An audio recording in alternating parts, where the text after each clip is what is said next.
লাইসাল বিররা আন তুআল্লু ওয়ুজুহাকুম,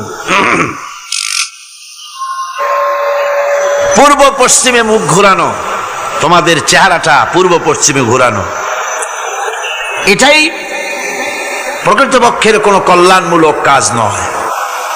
আসল নেক কাজ হচ্ছে মান আমানা বিল্লাহ, যে ব্যক্তি আল্লাহর প্রতি ঈমান এনেছে। এই ঈমান বিল্লাহর উপরেই আমরা কথা বলতেছিলাম আপনাদের সামনে। প্রথম দিন আলোচনা করেছিলাম ঈমানের পরিচয়, মনে আছে আপনাদের? মনে নাই? প্রথম দিন আলোচনা করেছিলাম ঈমানের পরিচয়। আর গতকাল কি করেছি? ঈমানের গুরুত্ব। গতকাল করেছি ঈমানের গুরুত্ব। আজকের আলোচনা করব ওই একই বিষয়, ঈমান বিল্লাহর উপরে, একই বিষয়ের উপরে। আজকের বিষয় হচ্ছে ঈমানের উপকারিতা, ঈমান বিল্লাহর উপকারিতা। আল্লাহর উপরে ঈমান আনলে পরে উপকারটা কি হয়, এই কথাগুলি আজকে আলোচনা করব ইনশাআল্লাহ। সবাই বলেন ইনশাআল্লাহ। আমা তৌফিকি ইল্লা বিল্লাহ, সুবহানাকা লা ইলমা লানা ইল্লা মা আল্লামতানা। এই পৃথিবীতে মানুষ কোন সময় নিজেকে অনেক বড় মনে করে, আবার কোন সময় নিজেকে অত্যন্ত হীন নীচ মনে করে। যখন নিজেকে বড় মনে করে তখন তো কেউ বলেই বসে আনা রব্বুকুমুল আলা, মান আসাদ্দু মিন্না কুওয়া, আমার চাইতে শক্তি আর কার আছে, আমার চাইতে শক্তিশালী আর কে হতে পারে, আর আমি হচ্ছি তোমাদের বড় প্রভু, এরকম বলে। আবার কখনো নিচে নামতে নামতে এত নিচে নামে, গাছ পাথর সাপ সিংহ বাঘ শিয়াল বিড়াল এগুলির সামনে মাথা নত করে। এখন এ মানুষের আসল পজিশনটা কি, মূল পজিশন কি? ঈমান তাকে পজিশন শিখায়। ঈমানের প্রথম উপকারিতা যেটা, সেটা হলো তার মধ্যে আত্মসম্ভ্রম, শখসিয়ত, পার্সোনালিটি সৃষ্টি করে দেয়, আত্মমর্যাদার উন্মেষ ঘটিয়ে দেয়। আল্লাহর প্রতি ঈমান মানুষকে দীনতা থেকে, হীনতা থেকে, নীচতা থেকে উদ্ধার করে মর্যাদার উচ্চ শিখরে আরোহণ করিয়ে দেয়।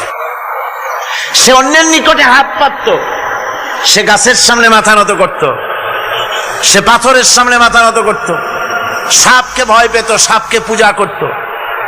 কিন্তু যখন এই মানুষটি আল্লাহর উপরে ঈমান আনলো, যখন এই মানুষ পড়ল লা ইলাহা ইল্লাল্লাহু মুহাম্মাদুর রাসূলুল্লাহ, জোরে পড়েন না লা। মাইকটা আমার কানে আওয়াজ আসে না, কি জোরে আওয়াজ হচ্ছে, সেই জন্য আমার অসুবিধা হচ্ছে। এমন হওয়া উচিত যাতে আমি শুনতে পাই। এই কালেমা যখন পড়লো তখন সে নিজেকে চিনতে পারলো, সে বুঝতে পারলো যে আমি যাদের সামনে মাথা নত করি, যাদের সামনে আনুগত্য করি, এগুলি তো আবার আর একজনের গোলাম। আল্লাহ রাব্বুল আলামিন কোরআনে কারীমের মধ্যে বলেছেন ইয়াবতাগুনা ইলা রাব্বিহিমুল ওয়াসিলা।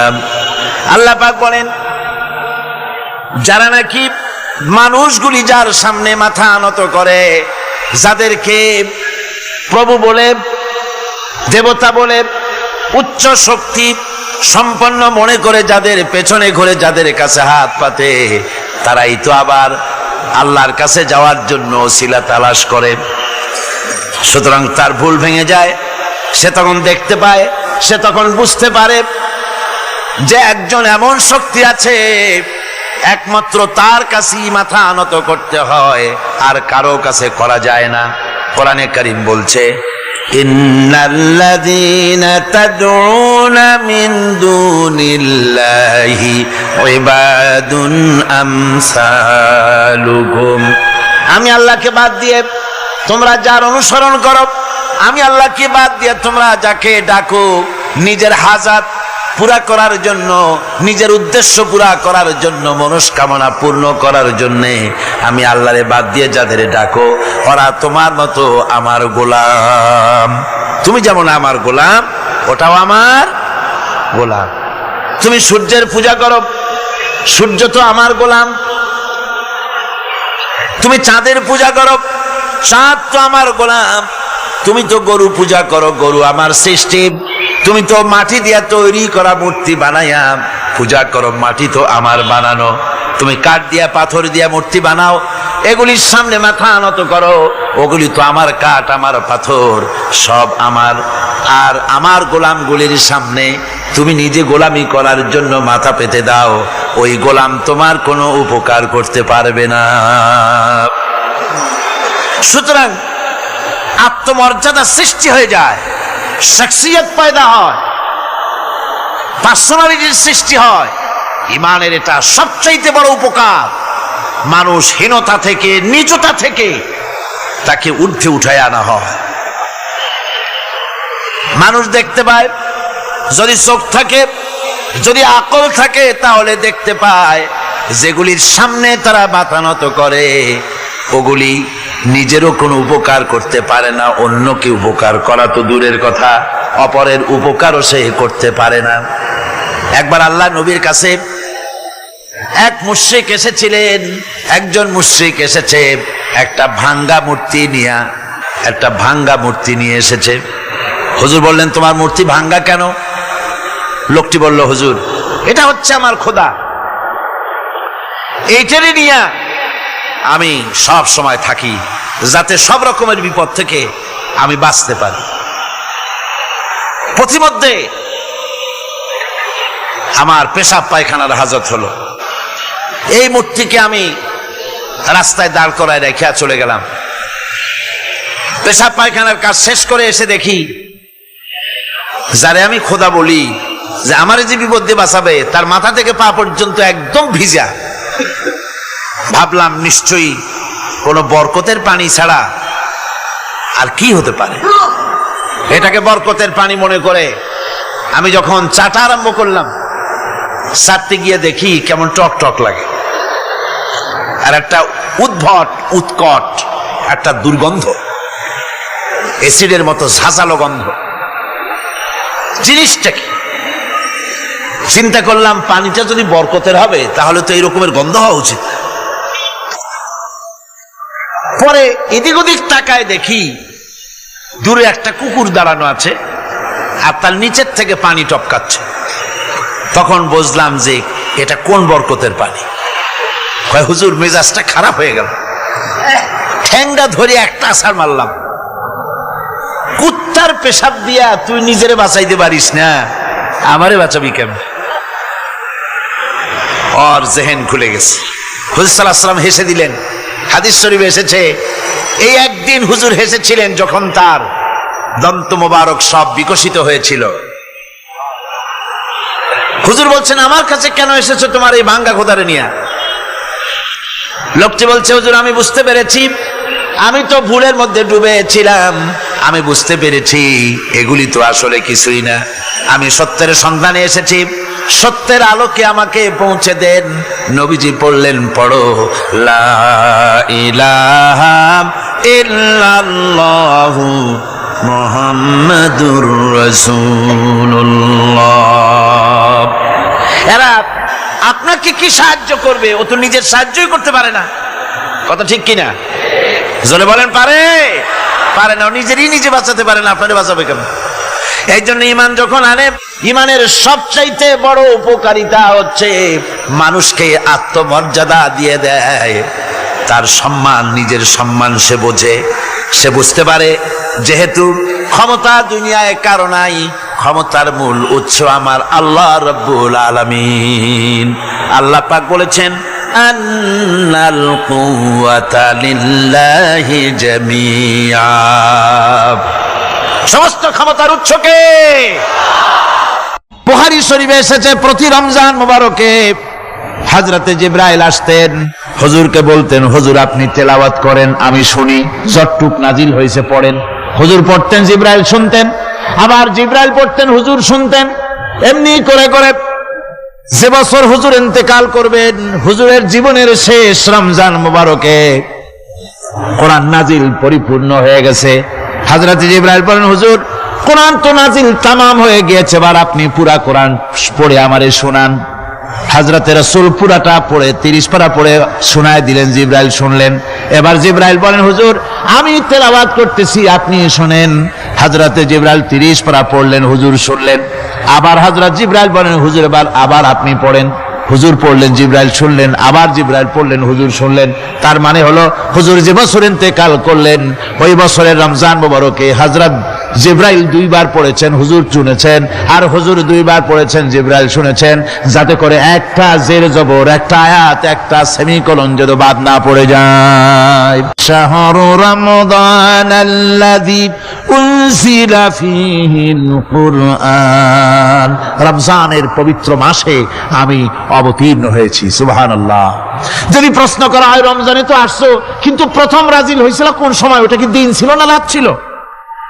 কোরআন তার জবাবে বলে, ইন্না আনজালনাহু ফি লাইলাতিল কদর, কদরের পবিত্র রাতে আমি এই পৃথিবীতে আমার আগমন ঘটেছিল। যদি প্রশ্ন করা হয় বুঝলাম সবই, কেন নাজিল হয়েছে তুমি?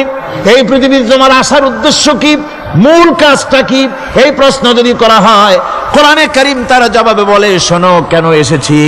লিতুখরিজান নাসা মিনাজ যুলুমাতি ইলান নূর, আমার মিশন হচ্ছে গোটা বিশ্ব মানবতাকে পুঞ্জীভূত জমাট বাঁধা অন্ধকারের ভেতর থেকে টেনে বের করে আলোর সন্ধান দিতে, আলোর দিকে আনার জন্য আমি কোরআন নাজিল হয়েছি। সারা মাস রোজা থাকার পর, আল্লাহর হুকুম মেনে সারা রাত রোজা রাখার পর, তারপরে ঈদের দিনে জামা কাপড় পরিষ্কার করে শেরওয়ানি গায়ে লাগাইয়া পাঞ্জাবি পরে আতর মেখে এরপরে ঈদের জামাতে যখন দাঁড়ায় যায়, সে যে মজা পায়, সারা মাস রোজা রেখে ঈদের জামাতে গিয়ে সে যে মজা পায়, যে রোজা রাখলো না ঈদের দিনে খুব জামা পাজামা সেন্ট এগুলো মেখে থেকে প্রথম কাতারে গিয়ে দাঁড়ায় গেছে, ও সেই মজা পাবে না। ওর মনের মধ্যে একটা চোর চোর ভাব থেকেই যায়। সে মনে মনে ভাবে এই জামাত আমার না, জোর করে আসছি, এখানে দাঁড়াবার যোগ্যতা আমার নাই। মনের মধ্যে সে একটা অপরাধী ফিল করে, সে ফিল করতে থাকে। সুতরাং রোজাদারের জন্য 2টা খুশি, একটা হচ্ছে ইফতারের সময়, আর একটা খুশি হবে যখন আল্লাহ তাদেরকে দেখা দেবেন। সুবহানাল্লাহ। এই রোজা আল্লাহ পাক দান করেছেন। আচ্ছা, কি জন্য রোজা আমাদের দিলেন? এই জন্য দিয়েছেন যে একটা মাস পৃথিবীর মুসলমানরা না খেয়ে থাকুক দিনের বেলায়, ওই না খেয়ে থাকার যে খাবারগুলি বাঁচবে এগুলি আল্লাহ অন্য কোন এলাকার মানুষদের খাওয়াবেন নাকি? এই জন্য করেছেন রোজা, এই জন্য করেন নাই। রোজার ফজিলত আল্লাহর নবী বলেছেন, রমজান মুবারকের এত ফজিলত, মানুষ যখন কোন ইবাদত করে আল্লাহ পাক সেই ইবাদতের নেক আমলের সওয়াব 10 থেকে শুরু করে 700 পর্যন্ত বাড়ায় দেন। 10 থেকে শুরু করে 700 বাড়ায় দেন, ইল্লা সাওম, রোজা ছাড়া। নবীজি বলেছেন, রমজান মুবারকে কেউ যদি একটি নফল কাজ আদায় করে, একটি নফল ইবাদত করে, অন্য মাসের একটি ফরজ আদায় করার সওয়াব আল্লাহ পাক নামায়ে আমলে দিয়ে দিবেন। রমজান মুবারকে কেউ যদি একটি ফরজ আদায় করে, অন্য মাসের 70টি ফরজ আদায় করার মতো সওয়াব আমলনামায় আল্লাহ দিয়ে দিবেন। সুবহানাল্লাহ। এই মাস আমাদের সামনে, আল্লাহু আকবার বলি, আল্লাহু আকবার বলি, আলহামদুলিল্লাহ। এই পবিত্র মাস আমাদের সামনে, এই মাসে এত সওয়াব, নফল হয় ফরজের মতো, আর ফরজ হয় 70টা ফরজের মতো। এত সওয়াব কেন হইল? আমরা না খেয়ে থাকি সেই জন্য নাকি? বলতে পারেন কেন হলো? একটি কারণ, শাহরু রমাদান আল্লাযী উনজিলা ফীহিল কুরআন। সুবহানাল্লাহ বলবেন না? এই রমজান মাস হচ্ছে সেই মাস যে মাসে আল্লাহ রাব্বুল আলামিন কোরআনে কারীমকে নাজিল করেছেন। এই মাসের মধ্যে একটি রাত আছে, খায়রুম মিন আলফি শাহর, যে রাতটি 1000 মাসের চাইতে বেশি গুরুত্বপূর্ণ আল্লাহর কাছে। সুবহানাল্লাহ। একটি রাত 1000 মাসের চাইতে গুরুত্বপূর্ণ। 1000 মাস ক্যালকুলেটর দিয়ে হিসাব করলে দেখা যায় যে 1000 মাসে 83 বছর 4 মাস হয়। তাহলে তার অর্থ কি এই যে একটানা 83 বছর 4 মাস ইবাদত করলে যে সওয়াব হবে, এই রাত্রে ইবাদত করলে সেই সওয়াব হবে? হতে পারে, এরকম হতে পারে, কিন্তু ব্যাখ্যাটা কি? ব্যাখ্যাটা হচ্ছে আরবিতে আলফুন শব্দ দিয়ে 1000 বোঝানো হয় না। আরবিতে যখন আলফুন বলা হয় তাহলে বোঝা যায় সংখ্যাধিক্য, বিপুল সংখ্যা, হাজার হাজার হাজার হাজার, থাউজেন্ডস এন্ড থাউজেন্ডস। এইটাকে বোঝাবার জন্য আরবিতে ব্যবহার করা হয় আলফুন, হাজার হাজার। তাহলে আল্লাহ কি বুঝাতে চাচ্ছেন? আল্লাহ রাব্বুল আলামিন তিনি আয়াত দ্বারা বুঝাতে চান, এর ব্যাখ্যা হচ্ছে এই পৃথিবীর মানবতার কল্যাণের জন্য, এই পৃথিবীর মানুষের ভালাইয়ের জন্য, মঙ্গলের জন্য হাজার হাজার মাস ধরে এই পৃথিবীর মানুষের যে কল্যাণ হয় নাই, এই রমজান মোবারকে একটা রাত আছে যেই রাতে আল্লাহ রাব্বুল আলামিন মানবতার সেই কল্যাণ করেছে। সেই কল্যাণ কি দিয়ে করেছেন? শাহরুর রমাদান আল্লাযী উনজিলা ফীহিল কোরআন, কোরআন নাজিল করে পৃথিবীর মানুষকে সেই কল্যাণ আল্লাহ দিয়েছেন। সুবহানাল্লাহ। বন্ধুগণ, কোরআন, কোরআন কি নিয়ামত আমাদের কাছে! সেই নিয়ামতকে আমরা চিনলাম না, আমরা বুঝতে পারলাম না কত বড় নিয়ামত আল্লাহ আমাদের দান করেছেন। এই কোরআন যেন আপনি শুনতে পারেন, পড়তে পারেন, বুঝতে পারেন, সেই জন্য আল্লাহ রাব্বুল আলামিন শরিয়াত কি সুন্দর ব্যবস্থা করেছে। কোরআন শোনার জন্য রমজান মুবারকে তারাবিহের নামাজের ব্যবস্থা করা হয়েছে। সুবহানাল্লাহ, সুবহানাল্লাহ। যারা সব সময় পড়তে পারেন না, কোরআন তেলাওয়াত জানেন না, অথবা সারা বছর এক খতম কোরআন শরীফ পড়া হয় না, শরিয়াত কি সুন্দর বিধান করলো যে আপনি যেন 30 পারা কোরআন শরীফ শুনতে পারেন। এই ব্যবস্থা তারাবিহের নামাজের মধ্যে শরিয়াত করে দিয়েছে। আলহামদুলিল্লাহ, আলহামদুলিল্লাহ। যাদের টাকা কড়ি আছে আমি তাদেরকে অনুরোধ করব, যদি পারেন তাহলে মেহেরবানি করে রমজান মোবারকে উমরা পালন করবেন।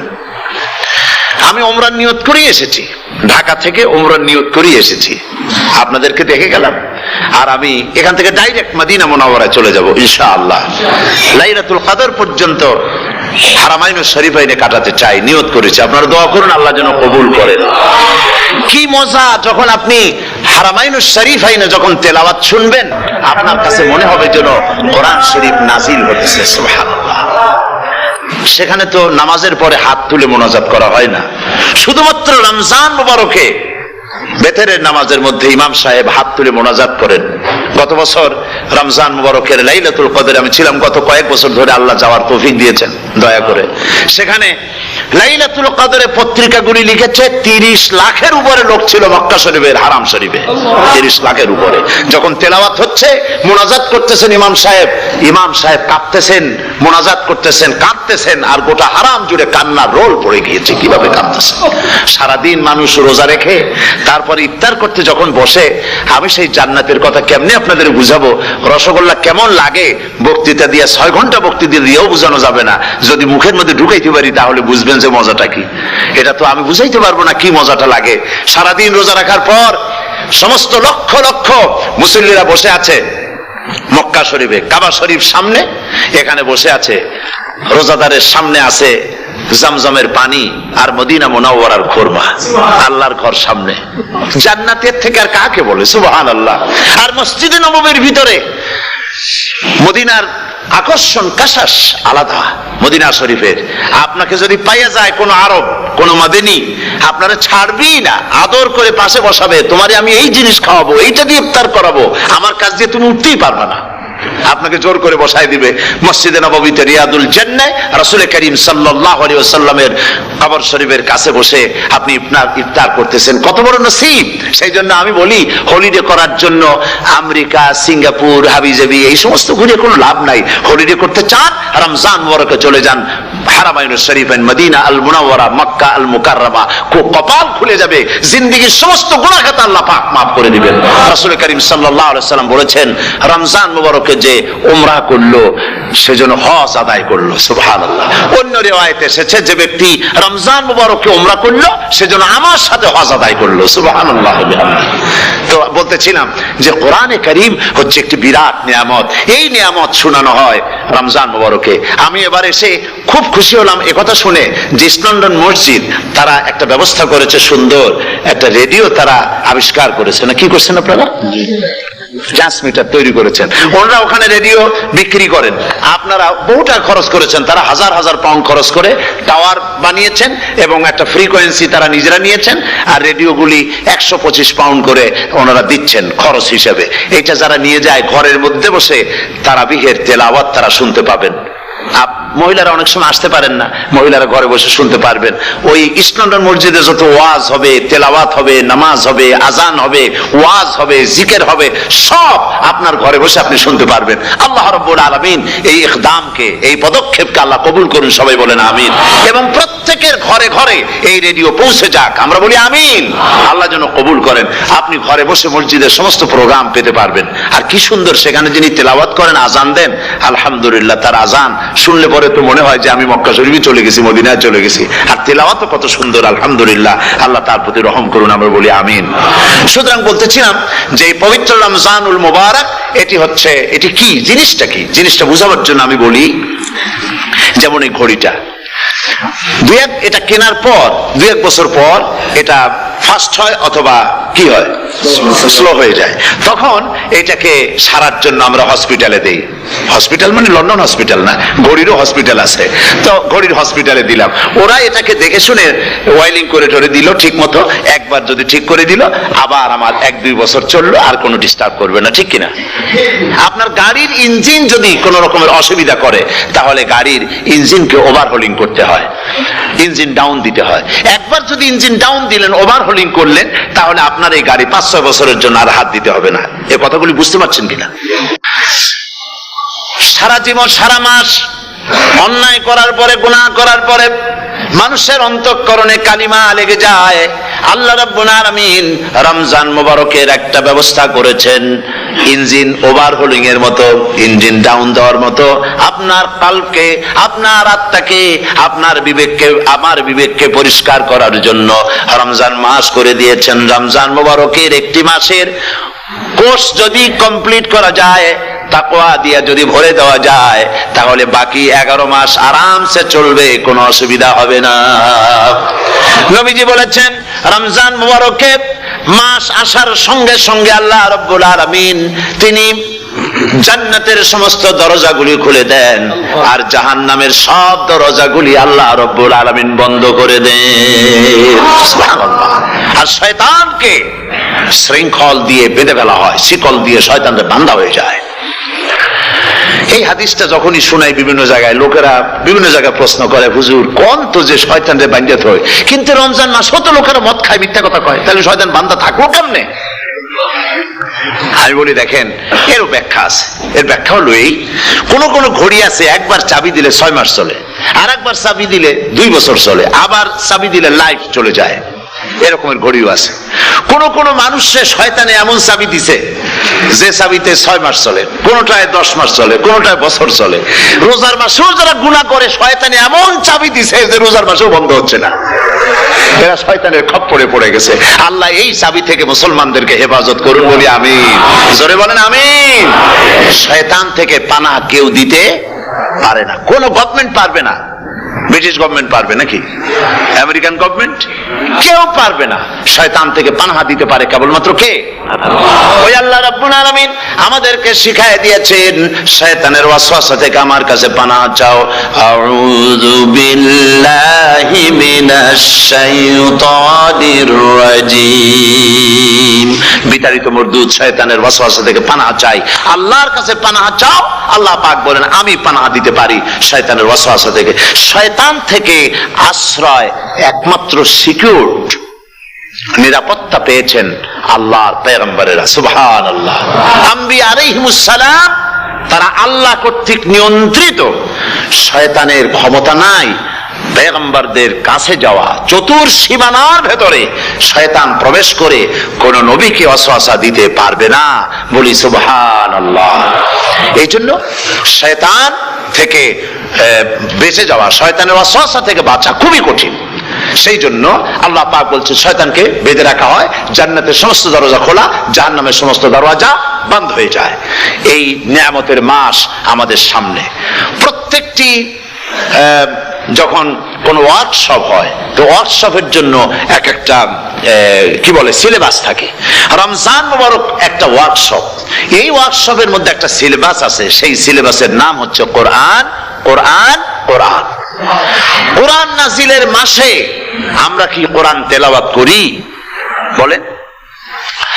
রোজা হচ্ছে, হাদিস শরীফের মধ্যে বলা হয়েছে আস-সাওমু জুন্নাহ, রোজা হচ্ছে ঢাল। রোজা কি কন্ত? ঢাল বোঝেন তো? ঢাল কি? প্রোটেক্টর। আপনি জিহাদের ময়দানে, যুদ্ধের ময়দানে নিরাপত্তার জন্য, বাইরের থেকে আক্রমণকে ফিরাবার জন্য কি ব্যবহার করেন? ঢাল ব্যবহার করেন। রোজা হচ্ছে ঢাল, শয়তানের সমস্ত আক্রমণ থেকে বাঁচার জন্য রোজা হচ্ছে ঢাল। রোজার দিনে কেউ যদি আপনার সাথে ঝগড়া করে, তাহলে রাসূল বলেছেন তুমি বলো, তুমি ঝগড়ায় প্রবৃত্ত হবে না। তোমার সাথে যদি কেউ ঝগড়া করে, তুমি বলবে ইন্নী সাইম, আমি রোজাদার। আমি তোমার মতো ঝগড়া করতে আমিও পারি, আমি তোমার মতো গালাগালি দিতে পারি, কিন্তু আমি দেব না, ঝগড়াও করব না, গালিও দেব না, মারামারিও করব না, কারণ আমি রোজাদার। সুবহানাল্লাহ। রোজা আপনাকে গুনাহ থেকে বাঁচায় দেবে। দেখেন রোজা কিভাবে গুনাহ থেকে বাঁচায়। মিথ্যেবাদী, মিথ্যেবাদী সারাক্ষণ মিথ্যে কথা বলে, কিন্তু রোজার মাস আসছে, এখন মিথ্যাবাদী যারা, তাদের ঘনিষ্ঠ লোকদের কাছে শুনেছি যে তারা বলে, যদি কোনো লোক দিনের বেলা এসে যায় আর এমন কথা, যে কথা বলতে গেলে মিথ্যা বলা ছাড়া উপায় নাই তার জন্য, সে তখন বলে ভাই তুমি তো অসময় আসছো, এখন আমি খুব ব্যস্ত, আই এম ভেরি বিজি, তুমি রাত্রে আসো। কথা বুঝতে পেরেছেন তো? রোজা হচ্ছে কি? রোজাটা কি বলে? ঢাল। কোন মেয়ে লোকের দিকে চোখ পড়লো, আহা আমি তো রোজাদার, চোখকে সাথে সাথে নিচে নামায় ফেললো। গানের আওয়াজ আসলো, আমি তো রোজাদার, সে গানটা শুনলো না। কাজী সমস্ত গুনাহ থেকে বাঁচার জন্য রোজা একটা বিরাট হাতিয়ার। সুবহানাল্লাহ। এই মাসে আল্লাহ রাব্বুল আলামিন এই মাসটা, এই রোজাটা কেন দিয়েছেন? লাআল্লাকুম তাত্তাকুন, ইয়া আইয়ুহাল্লাযীনা আমানু কুতিবা আলাইকুমুস সিয়ামু কামা কুতিবা আলাল্লাযীনা মিন ক্বাবলিকুম লাআল্লাকুম তাত্তাকুন। হে বিশ্বাসীরা, তোমরা যারা ঈমান এনেছো, শোনো, আমি রোজাকে তোমাদের জন্য ফার্জ করেছি, যেমন করে ফার্জ করেছিলাম তোমাদের পূর্বপুরুষদের উপরে। রোজা শুধু আমাদের উপরে ফরজ হয়েছে তা না, আমাদের আগে যারা যেসব নবীরা আসছিলেন তাদের উপর রোজা কি ছিল? ফরজ ছিল। সুতরাং এই রোজা তোমাদের উপরে ফরজ, এই জন্য লাআল্লাকুম তাত্তাকুন, যাতে করে তোমরা কি হতে পারো? পরেজগার হতে পারো। কি হতে পারো? পরেজগার, মুত্তাকি হতে পারো, আল্লাহকে ভয় করতে পারো।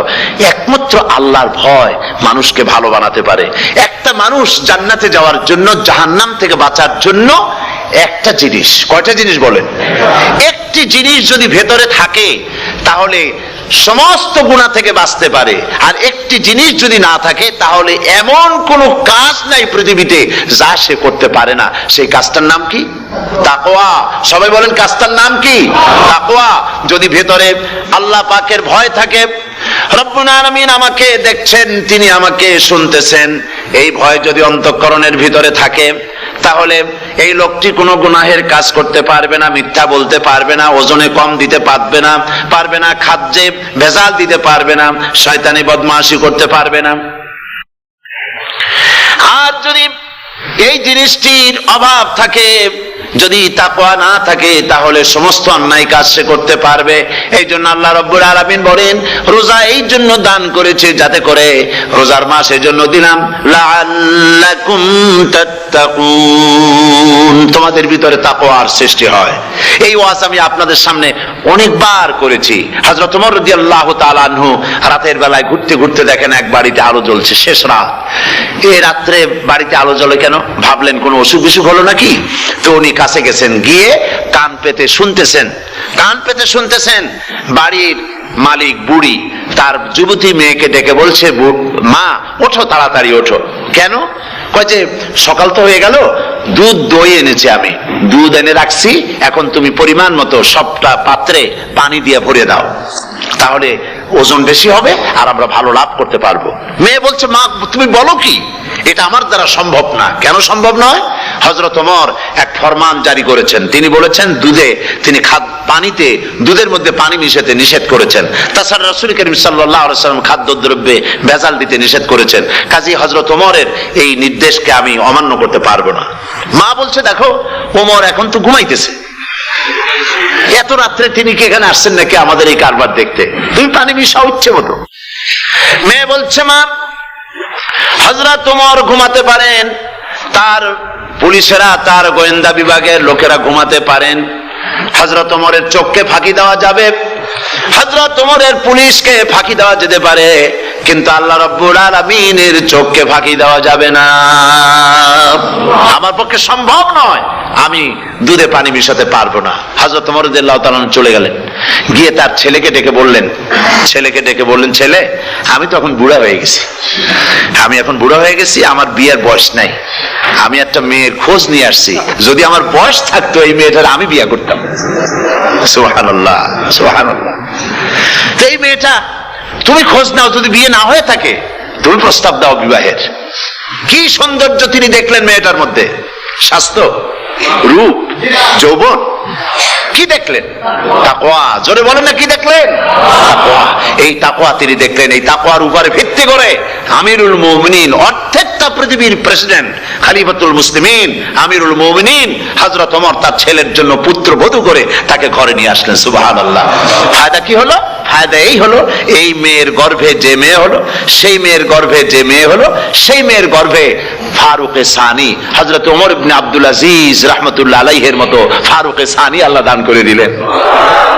সুবহানাল্লাহ ওয়া বিহামদি। এটা নাম হচ্ছে তাকওয়া। এই তাকওয়ার ব্যাপারে হযরত ওমর রাদিয়াল্লাহু তাআলা আনহু তিনি হযরত কাব বিন উবাই রাদিয়াল্লাহু তাআলা আনহুকে জিজ্ঞেস করেছিলেন যে তাকওয়ার একটা ব্যাখ্যা আপনি কি আমাকে বলতে পারেন, তাকওয়ার ব্যাখ্যাটা কি? তিনি বললেন, হ্যাঁ পারি। কি ব্যাখ্যা? তিনি বললেন যে দেখুন, তাকওয়ার ব্যাখ্যা হচ্ছে এই যে সংকীর্ণ একটি রাস্তা, সরু ন্যারো একটা রোড, এই ন্যারো রোডের দুই দিকে আছে কাঁটাযুক্ত লতা পাতা। এই কাঁটাযুক্ত লতা পাতার মধ্য দিয়ে এই সরু রাস্তা দিয়ে আপনি যখন যাবেন তো কিভাবে যাবেন? হযরত ওমর বললেন, আমার জামা কাপড় এইভাবে খুব আটোসাটো করে আমরা যাব, যাতে করে গায়ের চামড়াও না ছেড়ে আমার জামাও যাতে না ছেড়ে যায়। হযরতে কাব বিন উবাই রাদিয়াল্লাহু তাআলা আনহু বলছেন, এটার নামই হচ্ছে তাকওয়া। এটার নাম কি? তাকওয়া। এটার নাম হচ্ছে তাকওয়া। দুনিয়ার অসংখ্য পাপের ভেতর থেকে আপনি চলে যাবেন, পাপ যেন আপনাকে স্পর্শ করতে না পারে। এটার নাম তাকওয়া। বাইন মাছ নিশ্চয়ই খেয়েছেন আপনারা, না লন্ডনে পাওয়া যায় না? পাওয়া যায়। এই বাইন মাছ যারা খেয়েছেন আপনারা, আমি জানি না আপনারা জানেন কিনা, বাইন মাছ কোথায় থাকে? পানিতে থাকে না কাদায় থাকে? মাশাআল্লাহ, বাইন মাছ থাকে কাদার মধ্যে। কিন্তু এই বাইন মাছ যারা ধরেছে তাদের মুখে শুনেছি আমি যে বাইন মাছ থাকে কাদায়, ওকে যখন ধরে টেনে বের করায় কাদার মধ্যে থেকে এক ফোঁটা কাদা ওর গায়ে নাই। এই কলুষিত সমাজ, পাপে ভরপুর, গ্রেট ব্রিটেন, আমেরিকা, পাশ্চাত্য, আমাদের দেশ, সর্বত্র পাপ আর পাপ। এই পাপের মধ্যে বাইন মাছ শুধু খাইয়েন না, ওর কাছ থেকে শিক্ষাও গ্রহণ করেন। ও যেমন কাদার মধ্যে থাকে, কাদা ওর গায়ে লাগে না, আপনিও এই সমাজের মধ্যে আপনি আপনার কাজ চালিয়ে যান, পাপ যেন আপনাকে স্পর্শ না করে। আল্লাহ যেন পাপের থেকে আমাদের বাঁচান। আমরা বলি আমিন, সবাই বলেন আমিন। এটার নাম হচ্ছে তাকওয়া। আর তাকওয়া লম্বা জামায় তাকওয়া হয় না, লম্বা দাড়িতে তাকওয়া হয় না, পাগড়ি একটা বানলেই তাকওয়া হয় না। রাসূলুল্লাহ সাল্লাল্লাহু আলাইহি ওয়াসাল্লাম বলছেন তাকওয়া হা হুনা, হা হুনা, হা হুনা, তিনবার বলেছেন, বুকের দিকে দেখায় বলেছেন তাকওয়া হা হুনা। তাকওয়া হচ্ছে এখানে। এর অর্থ এই নয় যে আমি দাড়িকে আমি ছোট করে দেখছি, জামাকে ছোট করে দেখছি, তা নয়। কিন্তু বলছি যে তাকওয়াটা হচ্ছে অন্তরের ভেতরে। এই অন্তরের ভেতর থেকেই এটার বহির প্রকাশ হতে হবে। আপনার কথায়, আপনার বলায়, আপনার ওঠায়, আপনার বসায়, আপনার চালচলনে, আপনার বিয়ে শাদীতে, আপনার ব্যবসা বাণিজ্যের সর্বত্র তাকওয়ার ছাপ প্রদর্শিত হতে হবে। তাহলেই আমার মধ্যে তাকওয়া এসেছে বলে প্রমাণ হবে। আর এটাই আল্লাহ পাক চান। রমজান মোবারকে তোমাদের মধ্যে তাকওয়া সৃষ্টি হোক। রোজা সম্পর্কে এই কথাগুলি আমি বলে নিলাম। প্রথম 10 দিন শুধু রহমত নাজিল হবে, দ্বিতীয় 10 দিনে আল্লাহ পাক শুধু মাফ করতে থাকবেন, আর তৃতীয় 10 দিন আল্লাহ পাক জাহান্নাম থেকে মুক্ত করে দিবেন। সুবহানাল্লাহ। রমজানে মক্কা শরীফে মদিনা শরীফে ছোট্ট একটা বাচ্চাও ঘুমায় না, অন্তত 5-7 বছর 8-10 বছর বয়স হয়ে গেছে এরকম বাচ্চা সারা রাত্রে 1 সেকেন্ডের মধ্যে ঘুমায় না। সমস্ত লোক জাগে, ফজরের নামাজ পড়তে থেকে ঘুমায়, সব সমানে 2 হাতে নেকি কামাই করে। নেকি কামাইয়ের মৌসুমে বাহার, রমজান হচ্ছে নেকি কামাইয়ের বসন্তকাল। আপনারা যেন খবরদার মিস করবেন না, মিস করবেন না খবরদার। এই মাসটা পুরোপুরি কাজে লাগাবার জন্য মায়েরা, আমার মায়েরা, বোনেরা, মেহেরবানি করে এই মাসটা কাজে লাগাবেন। গীবত গাইবেন না, রাগারাগি করবেন না, ঝগড়াঝাটি করবেন না, মিথ্যা কথা বলবেন না, তেলাওয়াত, জিকির, আজগার। আর পুরুষেরাও এই জিকির আজগারের মধ্যে, মানুষকে ভালো কাজের আদেশ করার মধ্যে যা আজকে আল্লাহ আমার দিয়ে বলাইলেন, এই কাজগুলি আমি এবং আপনারা সবাই যেন আমল করতে পারি, আল্লাহ তৌফিক দান করুন। আপনারা এই মোনাজাতের পরে যে যে এলাকায় গিয়ে জামাতে এশার নামাজটা আদায় করবেন, এখানে নামাজের কোনো ব্যবস্থা করা যায় নাই বলে আমরা দুঃখ প্রকাশ করছি। পাশে যেখানে মসজিদ পান, জামাতে এশার নামাজটা খবরদার আদায় করে নেবেন, নামাজ ছেড়ে দেবেন না। 5 ওয়াক্ত নামাজ সঠিকভাবে আদায় করবেন। আর মদের ব্যবসা যাদের আছে, মদের ব্যবসা ছেড়ে দেবেন। আর মদের চাকরি যারা করেন, সেখান থেকে চাকরি উঠাইয়া কোনো ভালো জায়গায় চাকরি করার জন্য চেষ্টা করবেন। জেনা, ব্যভিচার, নাচ, গান ইত্যাদি, তাস, পাশা, জুয়া, অন্যায় কাজে যাব না। আল্লাহ যেন কবুল করেন, বলেন আমিন। বলেন সবাই আমিন। এটাই কাজ। শিরক এবং বিদআতের বাড়ির কাছেও আমরা কেউ যাব না। এই তওবা করে খাঁটি মুসলমান হইতে হবে। আমরা কতদিন বাঁচবো জানি না, আল্লাহ পাক যেন আমাদেরকে ঈমানের সাথে রাখেন। যাদের মুখে দাড়ি নাই, আল্লাহ পাক তাদের মুখে দাড়ি লাগায় দিক, বলি আমিন। আপনারা চেষ্টা করেন রসুলের এই সুন্নতটা আমল করার জন্য। যেহেতু আমরা মারা যাবো, চিরদিন বাঁচবো না, তো আল্লাহ রসুলের কাছে কেমনে আমরা আমাদের চেহারা দেখাবো? জামায়, দাড়িতে, টুপিতে, পর্দায়, মেয়ে লোকদের পর্দা করার মধ্যে, সবটার মধ্যে রাসূলুল্লাহর সুন্নত যেন আমরা আমল করতে পারি, আল্লাহ যেন তৌফিক দেন। হুজুর বলেছেন, হুজুর তো কোন কলেজে পড়েন নাই, কি বলেন? কলেজে পড়েছেন? কোন কলেজে মাদ্রাসায় পড়াশোনা করেন নাই, অথচ আল্লাহর নবী বলেছেন ইন্নামা বুইস্তু মুআল্লিমান, আমি শিক্ষক হিসাবে দুনিয়ার বুকে প্রেরিত হয়েছি। লেখাপড়া কোথাও করেন নাই, অথচ হুজুর বলছেন আমি শিক্ষক। অর্থাৎ গোটা পৃথিবীর সর্বকালে সর্বযুগের মহান শিক্ষক হচ্ছেন মুহাম্মদ রাসূলুল্লাহ সাল্লাল্লাহু আলাইহি ওয়াসাল্লাম। শিক্ষা তার মধ্যে পরিপূর্ণ ছিল, আল্লাহ তাকে শিখিয়েছেন, সব কথা তিনি বলেছেন, জ্ঞানের কোনো অভাব তার কাছে ছিল না। তবে হ্যাঁ, অনেকে বলে যে মুহাম্মদ সাল্লাল্লাহু আলাইহি ওয়াসাল্লাম হচ্ছেন সেই পুরানা মধ্যযুগীয় ব্যাপার স্যাপার। ওই মধ্যযুগীয় কোনো কথা আজকের যুগে চলতে পারে না, এটা হলো জ্ঞান বিজ্ঞানের যুগ। আমরা কিছু মঙ্গল গ্রহে যাব করতেছি, চাঁদ দখল করে ফেলেছি, সেই কবে চাঁদে পতাকা উড়ায় ফেলেছি, বাড়িঘর বানাবার জন্য ইট, সিমেন্ট, রড সবকিছু পাঠাবার ব্যবস্থা হচ্ছে চাঁদে। আর মঙ্গল গ্রহে তো আমরা যাব করছি। মুহাম্মদ সাল্লাল্লাহু আলাইহি ওয়াসাল্লাম কি চাঁদে নেমেছেন কখনো? এগুলি বেকুবদের প্রশ্ন। কাদের প্রশ্ন? বেকুবদের প্রশ্ন। আর মিয়া, তোমার বিজ্ঞান তো গেছে শুধু চাঁদে। চাঁদ কত দূর? মাত্র 2,32,000 মাইল দূরে। চাঁদ মাত্র 2,32,000 মাইল দূরে একটি উপগ্রহ মাত্র। পৃথিবীর সবচাইতে নিকটতম প্রতিবেশী, নিকটতম উপগ্রহ হচ্ছে চাঁদ। দৃষ্টান্ত দিতে গিয়ে আমি ওই ছোট্ট স্টোরিটি বুঝাবার জন্য মানুষের সামনে বলি। একবার এক স্বামী আর স্ত্রী দুজনে ঝগড়া লেগেছে, স্বামী স্ত্রীর ঝগড়ায় বেচারা স্বামী দুর্বল হয়ে গেছে, স্বামীর স্ত্রীর সামনে আর পেরে উঠছে না পারিয়া শেষ পর্যন্ত বলল, ঠিক আছে, তোমার মতো দাজ্জাল মার্কা বউর সাথে আমি আর থাকবো না, আমি চললাম, আমি এবার বিদেশেই চলে যাব, দেশেই থাকবো না। স্ত্রী কিছু বলতেছে না। স্বামী দেখে যে সন্ধ্যা পর্যন্ত স্ত্রী তাকে সাধেও না, মহা সমস্যা। বলেও বেচারা মুসিবতে পড়েছে, প্রেস্টিজ কনসার্ন হয়েছে, ইজ্জতের ব্যাপার। শেষ পর্যন্ত জায়নামাজ, বালিশ টালিশ পেঁচাইয়া বিদেশের উদ্দেশ্যে নিজেকে তৈরি করে বারান্দায় নেমে বলল যে মাগরিবের রক্ত যখন হয়েই গেল, মাগরিবটা পড়ে নেই। মাগরিব পড়েছে, দোয়া তাসবিহ ইত্যাদি পড়তে দেখেনি স্ত্রীর পক্ষ থেকে কোনো কি দাওয়াত আসে যে আপনার যাইয়া কাম নাই। তো স্ত্রী বেচারিও বুঝে ফেলেছে তার স্বামীর দৌরত্ব কত দূর, সেই জন্য সেও আর কিছু ক্ষয় ঠয় না।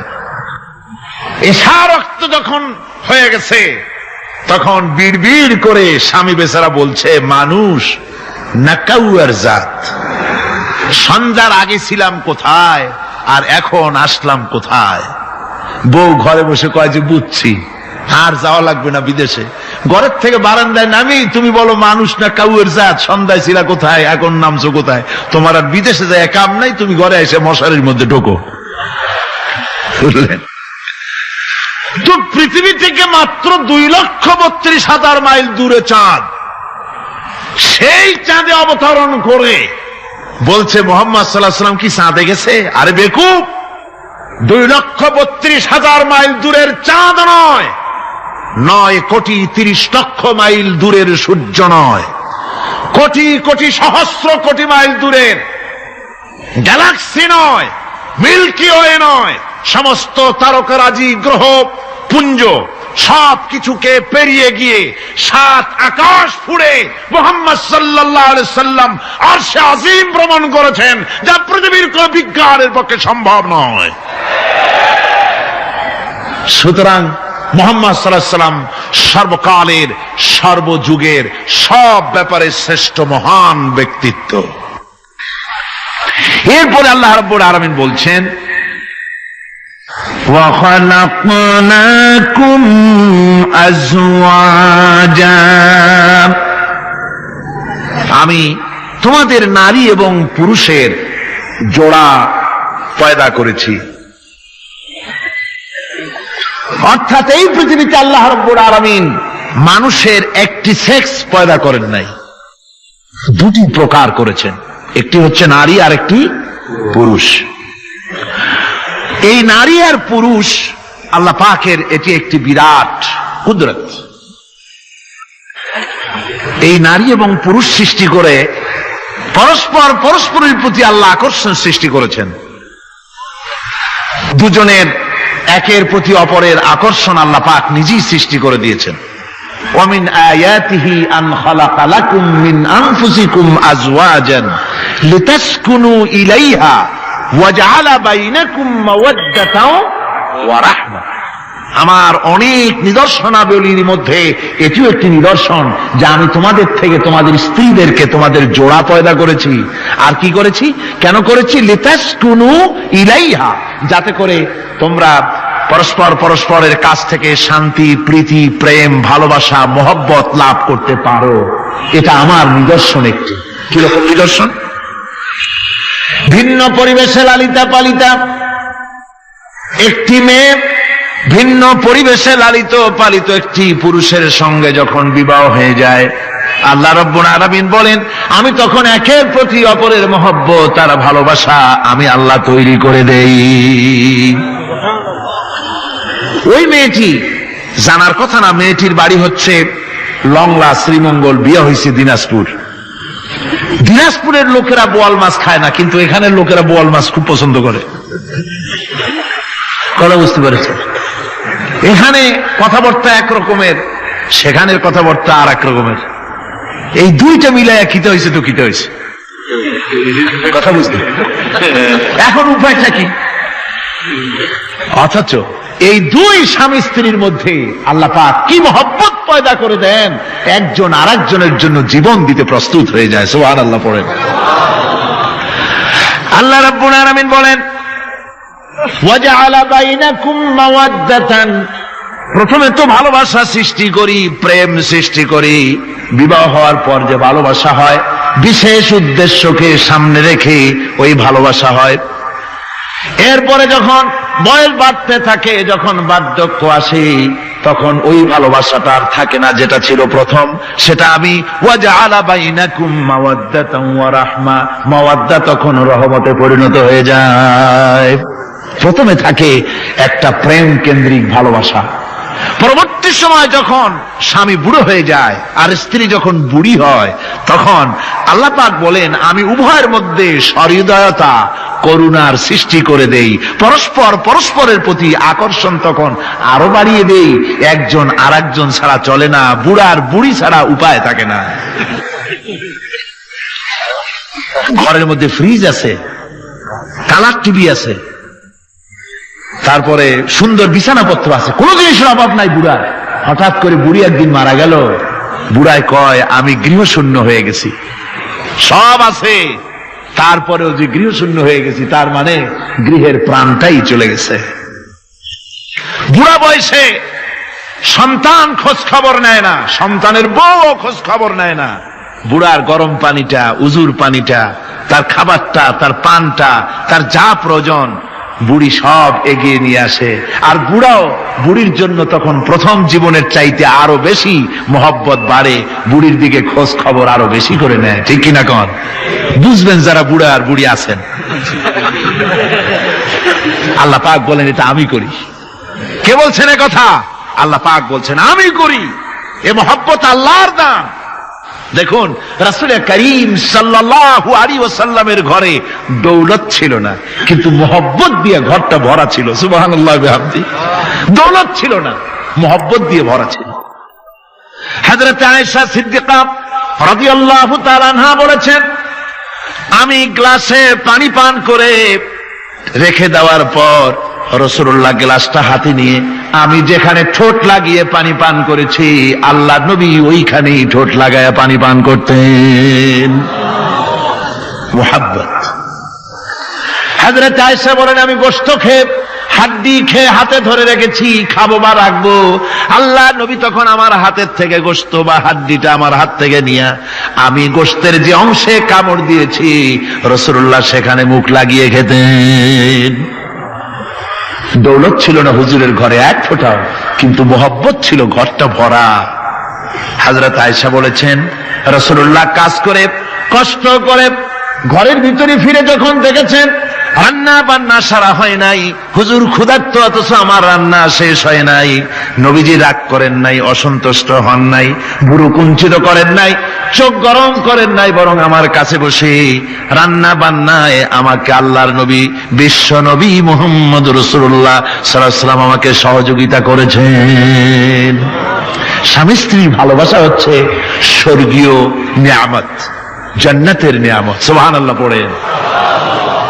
যেই ঘরে স্বামী আর স্ত্রীর মধ্যে সাপ আর বেজির সম্পর্ক, দাঁড় কুমড়োর সম্পর্ক, এই ঘরটা যতই বিদেশি আধুনিক সৌন্দর্যের উপকরণ আদি দিয়ে ভরপুর থাকুক না কেন, এই ঘরটা, এই বিল্ডিংটা জাহান্নামের টুকরা। ঠিক না?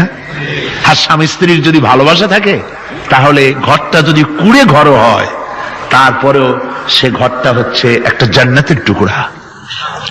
অনেক স্ত্রী আছে স্বামীর সাথে মহব্বত নাই, উল্টো পাল্টা কারবার। ওই রকম এক স্বামীর কাছে খবর আসছে যে আপনি তো এই গ্রামের মাতবাড়ি করেন, বিচার আচার করতেছেন, আপনার বউ তো গোসল করতে গিয়ে পড়ে গেছে নদীর মধ্যে। তো লোকটা দৌড় দিয়েছে, দৌড়ে গেছে, যায় কয় যে কোন জায়গায় পড়ছে, কয় যে এইখানে পড়ছে। লোকটা তখন জোয়ারের পানি যাচ্ছিল এইদিকে, লোকটা দৌড় দিছে উল্টা দিকে। লোকেরা কয় যে মিয়া তোমার বউ পড়েছে এইখান থেকে জোয়ারের পানি এদিকে যায়, তুমি উল্টা দৌড়াও কেন? মাতবার বলছে যে দেখো, এটা হচ্ছে আমাদের ইন্টারনাল অ্যাফেয়ার্স, এটা বুঝবা না। এই স্ত্রী সারাটি জীবন আমার উল্টা চলেছে। আমি যদি বলেছি 100, সে বলেছে 335। আমি যদি বলেছি এখন দিনের 12টা, সে বলেছে এখন রাত 3টা 35 মিনিট। সম্পূর্ণ উল্টা সারা জীবন যে চলেছে। সে যে নদীতে পড়ে জোয়ারে গেছে আমি তা বিশ্বাস করি না, উল্টাই গেছে। এই রকমের এক শ্রেণী আছে, স্বামী উল্টা থাকে, স্ত্রী উল্টা থাকে, এরকমও হয়। সুতরাং স্বামী এবং স্ত্রীর মধ্যে মহব্বত আর ভালোবাসা, এটি মাবুদের একটি বিরাট নিয়ামত। অন্যের স্ত্রীর দিকে তাকালে কাম ভরে, খারাপ নজরে তাকালে জেনার গুনাহ হবে, হাত দিয়া ধরলে কাম ভাবে জেনার গুনাহ হবে। কিন্তু কোন স্বামী যদি তার স্ত্রীর দিকে প্রেম ভরে ভালোবাসা ভরে তাকায়, আর স্ত্রীর হাতকে প্রেম আর ভালোবাসার সাথে যদি স্ত্রীর হস্ত ধারণ করে, কিতাবে এসেছে স্বামী এবং স্ত্রীর উভয়ের সগীরা গুনাহ আল্লাহ রাব্বুল আলামিন মাফ করে দেন। আল্লাহ পাক বলছেন, আমি তোমাদের থেকে তোমাদের জোড়া, তোমাদের স্ত্রীদেরকে পয়দা করেছি এবং পরস্পর পরস্পরের প্রতি ভালোবাসা এবং মহব্বত সৃষ্টি করে দিয়েছি। আজকে কথা উঠেছে সমাজে, আজকে কথা উঠেছে নারীর অধিকার নিয়ে। বলা হচ্ছে ইসলাম নারীকে, নারীর অধিকার ক্ষুণ্ণ করেছে। বলে না? বলে কিনা বলেন? আমাদের দেশে এই জন্য নারী পক্ষ, নারী সমাজ, নারী আন্দোলন পরিষদ, তারপরে এরকম অনেক আন্দোলন তারা বানিয়েছে। আর পত্র পত্রিকায় নানান রকমের ইসলাম সম্পর্কে তারা লিখছে। একটা পত্রিকা আজকে সকালে আমাকে একজন দিল, তার মধ্যে লিখেছে, হাদিসের বরাত দিয়েছে, তার মধ্যে লিখছে যে রাসূলুল্লাহ বলেছেন পৃথিবীর সব কিছু হচ্ছে ভোগের সামগ্রী, সেই ভোগের মধ্যে উত্তম ভোগের সামগ্রী হচ্ছে নারী। নাউযুবিল্লাহি মিন যালিক। এমন কথা রাসূলুল্লাহ বলেন নাই। হাদিসের নাম দিয়া তারপরে হুজুর যা বলেন নাই সেই সব কথা বলে বলে নারীদেরকে ইসলামের প্রতি বীতশ্রদ্ধ করাবার জন্য চেষ্টা চালানো হচ্ছে। অথচ নারীদের ব্যাপারে মুহাম্মদ সাল্লাল্লাহু আলাইহি ওয়াসাল্লাম সবচাইতে উত্তম কথা বলেছেন। এত সুন্দর কথা পৃথিবীতে আর কেউ বলে নাই, আর কেউ বলে নাই। নারী অধঃপাতিতা, নির্যাতিতা, এই নির্যাতন থেকে, অধঃপতন থেকে নারীকে কে রক্ষা করতে পারে? ইসলাম। জোরে বলেন, কে পারে? কেবলমাত্র ইসলাম পারে, আর কেউ পারে না। নারী যখন তাদেরকে মেয়ে হয়েছে শোনা মাত্র তার বাপ তাকে মাটির নিচে পুঁতে রাখত, আছাড় মেরে মেরে ফেলে দিত, যখন তাদেরকে কবর দিয়ে দিত জীবিত অবস্থায়, সেই সময় রাসূলুল্লাহ এসে নারীদের সম্মান দিলেন, মর্যাদা দিলেন। রাসূলুল্লাহ বললেন, আমার কাছে তিনটা জিনিস প্রিয়, একটি হচ্ছে নামাজ, একটি হচ্ছে সুগন্ধি, আর একটা হচ্ছে স্ত্রী। নারীর যখন কোনো মর্যাদা নাই তখন নারীর মর্যাদা হুজুর দিলেন। যখন কন্যা সন্তান হওয়া আভিজাত্যের বিপরীত, কন্যা সন্তান হওয়া পুরুষের জন্য একটা অপমানকর। এখন আমাদের সমাজও আছে, স্ত্রী গর্ভবতী হয়েছে, বন্ধুদের কাছে বলে ফেলেছে আগেই, সন্তান হয়ে গেছে, কিন্তু কোন খোঁজ খবর নাই। বন্ধুরা একদিন হঠাৎ জিজ্ঞেস করে, তোমার স্ত্রী গর্ভবতী হয়েছে? তারপরে তা তো অনেক দিনের কথা, কি হইল তা তো বললা না। কয় যে আশা তো করছিলাম হবে ছেলে, কিন্তু হয়েছে মেয়ে, সেই জন্য আর টেলিফোন করা, খবর দেওয়া জরুরত বোধ করিনি। আছে না এমন? আছে। আবার বারবার মেয়ে হয় বলে আমাদের দেশে তালাকের ঘটনা পর্যন্ত আছে। বারবার মেয়ে হয়, ছেলে হয় না মোটেও, তালাক দিয়ে দেয়। আচ্ছা, ওই মেয়েটারই, ওই স্ত্রীরই যদি এখানে হাত থাকে ছেলে বা মেয়ে হওয়ার ব্যাপারে, মানুষের যদি হাত থাকে, তাহলে দায়ী শুধু স্ত্রী হতে যাবে কেন? পুরুষ তুমিও তো দায়ী তাহলে। আসলে ছেলে এবং মেয়ে হওয়ার জন্য স্বামী এবং স্ত্রী কেউ দায়ী নয়, ব্যাপারটি আল্লাহ। ব্যাপারটি কার? আল্লাহ রাব্বুল আলামিন বলেছেন, আমি যাকে খুশি কন্যা দান করি, যাকে খুশি শুধু ছেলে দান করি, যাকে খুশি তারে ছেলেও দেই, মেয়েও দেই, আর যাকে খুশি আমি কিছুই দেই না। সবটাই আমার হাত। সুতরাং রাসূল পাক সাল্লাল্লাহু আলাইহি ওয়াসাল্লাম বলেছেন, খবরদার মেয়েদের বাপকে, মেয়ের বাপকে গালি দিও না। বারবার মেয়ে হয় বলে অনেকে মেয়ের বাপকে গালি দেয়, তাচ্ছিল্য করে, টিটকারি করে। হুজুর বলেছেন, মেয়ের বাপকে বিদ্রুপ করো না, গালি দিও না, যেহেতু আমি মুহাম্মদ সাল্লাল্লাহু আলাইহি ওয়াসাল্লাম মেয়েদের বাপ। রাসূল পাক সাল্লাল্লাহু আলাইহি ওয়াসাল্লাম বলেছেন, যে ঘরে একটা কন্যা সন্তান জন্মগ্রহণ করে, যে ঘরের ভিতরে একটি কন্যা সন্তান জন্মগ্রহণ করে, ওই ঘরের ভিতরে আল্লাহ রাব্বুল আলামিনের রহমতের ফেরেশতা ঢুকে সালাম দেয় আর বলে, আসসালামু আলাইকুম ইয়া আহলাল বাইত, হে ঘরের মালিকেরা, তোমাদের উপরে আল্লাহর রহমত বর্ষিত হোক। রহমতের ফেরেশতারা ঘরের ভিতরে প্রবেশ করে কন্যা সন্তানটির মাথার উপরে হাত বুলায় আর বলতে থাকে, এই দুর্বল দেহ একটি দুর্বল দেহের ভেতর থেকে বেরিয়ে এসেছে, এই কন্যা সন্তানটিকে যে লালন পালন করবে আল্লাহ রাব্বুল আলামিন তাকে শান্তিতে রাখবেন। রাসূল পাক সাল্লাল্লাহু আলাইহি ওয়াসাল্লামের কাছে একজন এসে বলছে, ইয়া রাসূলুল্লাহ, আমার এক মেয়ে। হুজুর কয়, তোমার এক বেহেশত। আর একজন বলল, হুজুর আমার দুই মেয়ে। কয়, তোমার দুই বেহেশত।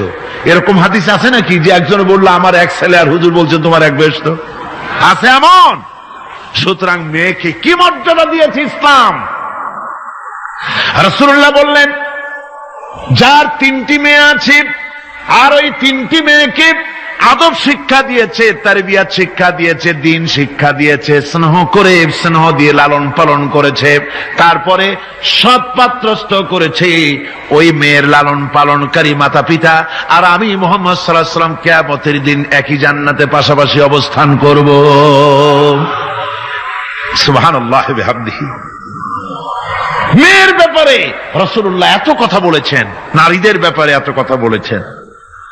হুজুর বলেছেন তোমরা যখন সফরে যাবে, সফর থেকে আসার সময় আমরা অনেকে হাদিয়া তোহফা নিয়ে আসি, জামা কাপড় মিষ্টি চকলেট ইত্যাদি আমরা নিয়ে আসি, আনি না? কি বলেন, আনি না? আল্লাহর নবী বলেছেন বাইরের থেকে, সফর থেকে, বাজার থেকে হাদিয়া তোহফা ঘরের জন্য জানবে, এনে যখন তোমরা তা দেওয়া শুরু করবে, সর্বপ্রথম মেয়ে থেকে দেওয়া শুরু করবে। মেয়েকে আগে দাও। হুজুর সাল্লাল্লাহু আলাইহি ওয়াসাল্লাম তার কলিজার টুকরা মেয়ে ফাতেমাকে মহব্বত করতেন, এত মহব্বত করতেন, কোন দিকে যাওয়ার আগে সকলের সঙ্গে দেখা করে শেষে দেখা করতেন হযরত ফাতেমার সঙ্গে। আবার সফর থেকে ফিরে এসে